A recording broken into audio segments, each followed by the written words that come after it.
Salam sejahtera Malaysia. Denyut nadi suara rakyat bergema di channel ini.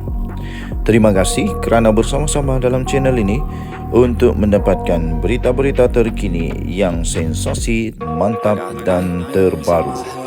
Bagi anda yang pertama kali bersama dalam channel ini, jangan lupa tekan butang subscribe, like dan share.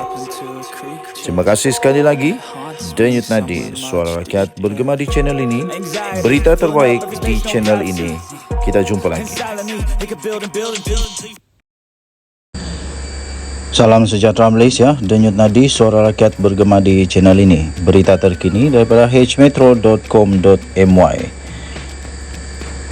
Berita ini bertarikh 10 Disember 2023 bertajuk PAS akan pinggirkan bersatu, kata DAP. Berita penuh peluang. Bersatu semakin melemah dan tidak mustahil PAS akan meminggirkan parti itu. Pengerusi DAP Johor, Liu Chin Tong berkata PAS masih relevan kerana menguasai negeri di utara Semenanjung. Namun jika mahu meluaskan kuasa ke semua negeri, parti itu perlu menghormati semua pihak. Katanya dalam kenyataan itu, sejak pilihan raya negeri PRN dan pilihan raya kecil PRK ini adalah jelas bahawa bersatu semakin lemah dan besar kemungkinannya akan dipinggirkan oleh PAS. Tambahnya lagi, jelas untuk semua juga bahawa Tan Sri Mahyadin Mat Yassin tidak akan menjadi Perdana Menteri lagi dan bersatu tidak lagi relevan. Yang relevan adalah parti PAS. Tambahnya lagi, PAS menguasai politik di negeri utara. Tetapi jika PAS ingin bersaing di seluruh negara, mereka perlulah bersedia untuk menjadi parti untuk semua kaum dan agama dengan menghormati semua pihak. Katanya pada satu konvensyen tahunan negeri DAP di Johor pada hari ini. Hadir sama adalah Setiausaha Agung DAP, Anthony Law, Naib Pengerusi Amanah Johor, Suhaizan Kayat dan Setiausaha PKR Johor, Yasruddin Kusni. Chin Tong yang juga Timbalan Menteri Pelaburan, Perdagangan dan Industri berkata, pembangkang hari ini perlu memikul peranan sebagai pembangkang yang bertanggungjawab dan bukan lagi kumpulan yang hanya berminat untuk menebuk atap. Katanya, pembangkang perlu menerima hakikat bahawa kerajaan perpaduan akan mentadbir sehingga tamat penggal ke-15 dan mereka perlu bersiap sedia untuk bersaing dalam pilihan raya umum ke-16 PRU16. Tambahnya lagi, setahun selepas PRU15, sudah tiba masanya pembangkang memeterai Memorandum Persefahaman atau Confidence and Supply Agreement CSA dengan Kerajaan Perpaduan. Katanya seperti apa yang dilakukan oleh Pakatan Harapan dengan Kerajaan Datuk Seri Ismail Sabri Yaakob pada September 2021. Formula tebuk atap Perikatan Nasional tidak lagi relevan katanya. Beliau berkata politik negara semakin stabil sejak September dan Kerajaan Perpaduan di bawah pimpinan Datuk Seri Anwar Ibrahim dapat terus memperkenalkan agenda pembangunan negara demi kesejahteraan semua rakyat Malaysia. Tambahnya, formula PN untuk meraih undi menggunakan retorik bahawa komplot Sheraton akan berulang lagi sekali dan Tan Sri Mahyadin Mat Yassin akan dilantik sebagai Perdana Menteri tidak berhasil. PRK Pulai dan Simpang Jeram sekali lagi membuktikan bahawa kekuatan Perikatan Nasional hanyalah terhad di negeri-negeri utara Semenanjung sahaja katanya. Katanya kemenangan calon kerajaan perpaduan adalah mesej yang cukup jelas kepada seluruh negara bahawa Johor menolak Perikatan Nasional. Isyarat pertama, kemenangan calon kerajaan perpaduan adalah mesej yang cukup jelas kepada seluruh negara bahawa Johor menolak PN.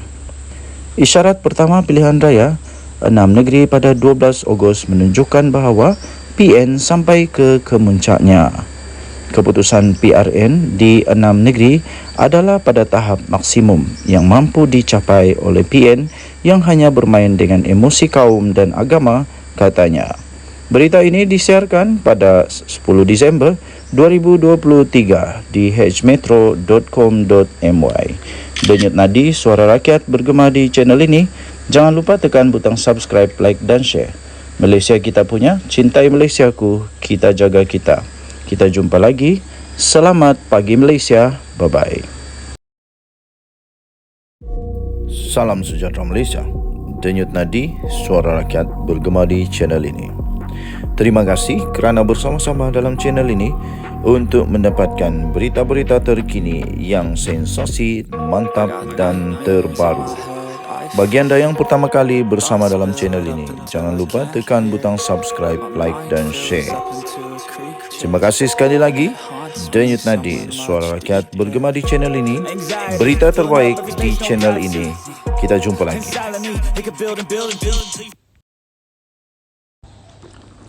Salam sejahtera Malaysia. Denyut nadi suara rakyat bergema di channel ini. Berita terkini daripada sinarharian.com.my. Johari Abdul Ghani letak jawatan pengerusi CI Holding. Berita penuh. Datuk Seri Johari Abdul Ghani yang baru dilantik sebagai Menteri Perdagangan dan Komoditi dalam Kabinet Kerajaan Perpaduan telah meletak jawatan sebagai pengerusi CI Holdings Berhad hari ini. Dalam makluman kepada Bursa Malaysia hari ini, CI Holdings berkata Johari di 49 bukan lagi ahli jawatan kuasa pencalonan dan imbuhan syarikat itu berikutan peletakan jawatannya sebagai pengerusi bukan eksekutif, bukan bebas. Pengarah syarikat itu Megat Johar Megat Abdul Rahman 60 tahun yang mempunyai kepentingan langsung sebanyak 0.62% daripada syarikat itu telah dilantik semula sebagai pengerusi bukan eksekutif, bukan bebas, kata CI Holdings yang terbabit dalam pembuatan dan pembungkusan minyak masak pada maklum berasingan di Bursa Malaysia. Menurut laporan tahunan syarikat bagi tahun kewangan berakhir 30 Jun 2023 TK 2023, Johari ialah pemegang saham tunggal terbesar di CI Holdings dengan memegang 53.4 juta atau 32.96% kepentingan tidak langsung dalam syarikat itu melalui JAG Capital Holdings Sdn Bhd. Laporan tahunan itu berkata Johari dilantik ke lembaga pengarah pada 6 Mac 2019 dan dilantik semula sebagai pengerusi bukan eksekutif, bukan bebas pada 30 Mei 2019. Johari yang merupakan bekas Menteri Keuangan 2 dilantik sebagai Menteri Perdagangan dan Komoditi yang baru berikutan rombakan kabinet hari ini. Pelantikan beliau itu diumumkan oleh Perdana Menteri Datuk Seri Anwar Ibrahim di Pejabat Perdana Menteri pagi tadi. Berita daripada bernama diterbitkan semula di sinarharian.com.my bertarikh 12 Disember 2023 bertajuk Johari Abdul Ghani letak jawatan pengerusi CI Holding. Denyut nadi suara rakyat bergema di channel ini. Jangan lupa untuk tekan butang subscribe, like dan share. Malaysia kita punya, cintai Malaysiaku, kita jaga kita. Bye-bye. Salam sejahtera Malaysia. Denyut nadi suara rakyat bergema di channel ini. Jangan lupa tekan butang subscribe, like dan share. Malaysia kita punya, cintai Malaysiaku, kita jaga kita.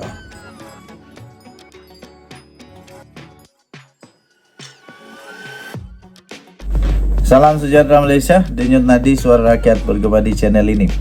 Saya ingat lagi waktu gua musang dan ada seorang lagi mengumumkan menyokong Anwar Ibrahim, Hamzah Zainuddin, Taqiyuddin Hasan, lepas tu Razi Jidin dengan beberapa orang lagi tiap tampil di media kata tak akan ada lagi selepas ini. Akhirnya apa? Jadi ada lagi Bukit Gantang.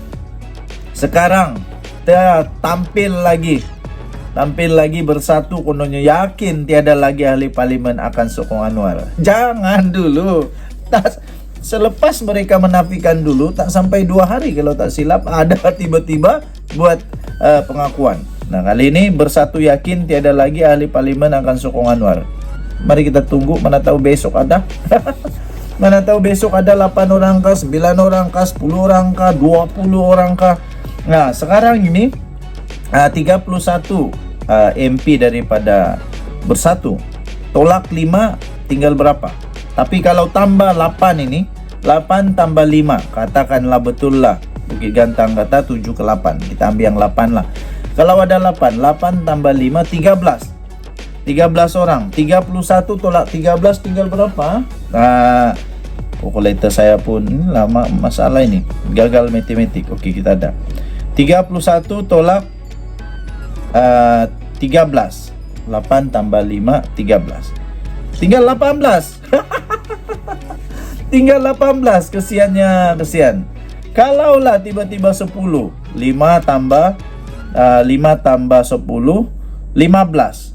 31 tolak 15 tinggal berapa? Tinggal 16 orang. Aduh, kesiannya.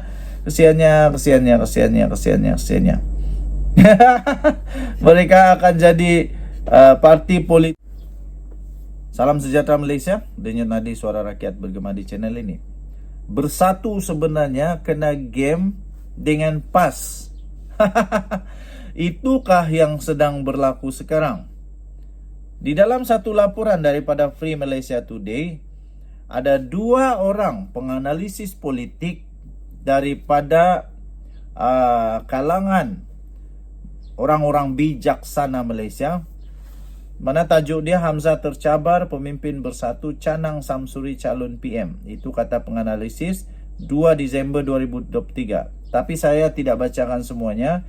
Yang saya baca di akhir 3 perenggan terakhir, di mana salah seorang daripada penganalisis politik yang amat bijak di Malaysia memberikan ulasan beliau dan analisis beliau tentang apa yang sedang berlaku di dalam Perikatan Nasional, terutama di antara PN dan PAS.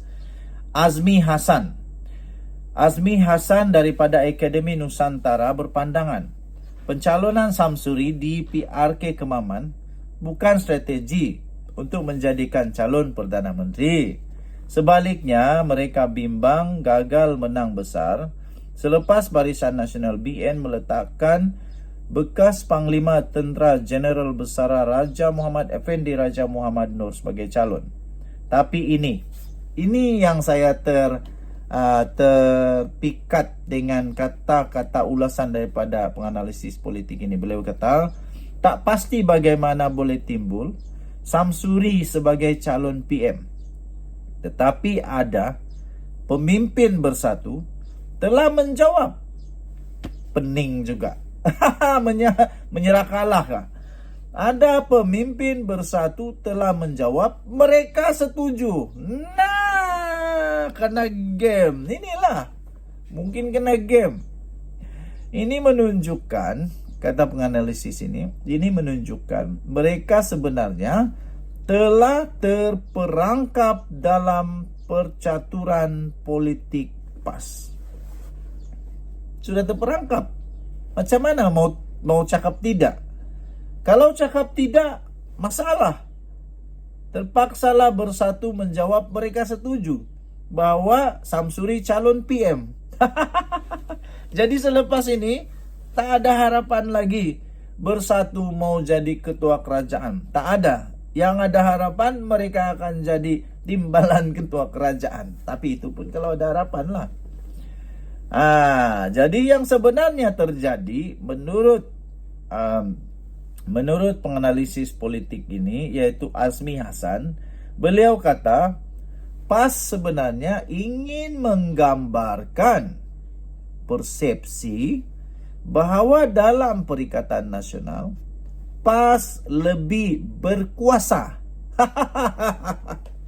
Sebenarnya PAS ingin menggambarkan satu persepsi, satu pandangan, satu pendapat, dan satu cadangan tepat, yaitu PAS sebenarnya lebih berkuasa daripada Bersatu, walaupun ketua pembangkangnya dari Bersatu Hamzah Zainuddin.